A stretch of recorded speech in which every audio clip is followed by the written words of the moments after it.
আসলে বিহাৰী দিৱস পাতিবলৈ উচত নিদিয়া মুখ্যমন্ত্ৰী হিমন্ত বিশ্ব শৰ্মাক আমি সকিয়াই দিছোঁ যাতে অসমত বিহাৰী দিৱস কোনো পৰ্যায়ত পাতিবলৈ নিদিয়ে।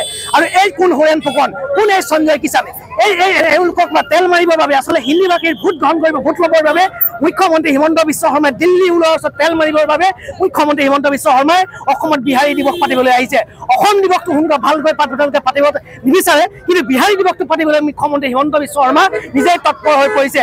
গতিকে মুখ্যমন্ত্ৰী হিমন্ত বিশ্ব শৰ্মাই সকিয়াই দিছোঁ, কেনেবাকৈ যদি অসমত বিহাৰী দিৱস পাতিবলৈ হয় তেনেহ'লে কিন্তু অসম ৰক্তাক্ত হ'ব, পুনৰ আকৌ শৰাইঘাটৰ ৰণ হ'ব। এই কথা কিন্তু মুখ্যমন্ত্ৰী হিমন্ত বিশ্ব শৰ্মাই ডাঙৰীয়াক সকিয়াই দিছোঁ।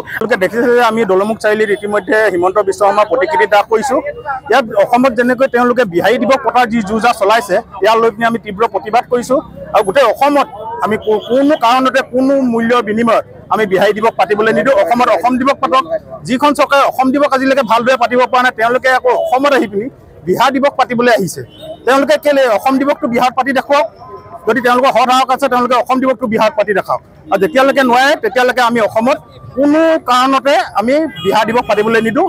আৰু ইয়াৰ কাৰণে যদি বিহাৰ দিৱস পতা লৈ পিনি ইয়াত যদি অসমৰ উত্তপ্ত পৰিস্থিতিৰ সৃষ্টি হয়, তাৰ কাৰণে কিন্তু এই বিজেপি চৰকাৰখনে জগৰীয়া হ'ব। ধন্যবাদ।